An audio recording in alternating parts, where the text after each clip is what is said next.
ఈసారి మాత్రం కేసీఆర్ ఓటేమని వచ్చినా రాకుండా ఊరు తిరగకుండా అని ఇంటికాడ కుర్చీ మీద కూర్చుంటే ఓటేస్తాడు లోకం.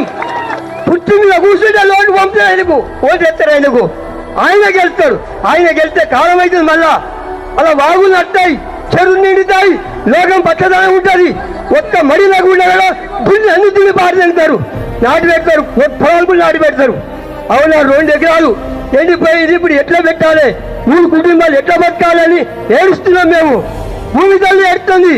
వేసిన పంట ఎండిపోయింది కదా, ఏం తింటామని భూమి తల్లి ఏడుస్తుంది. వానికి ఇంత కూడా శ్రమ లేదు.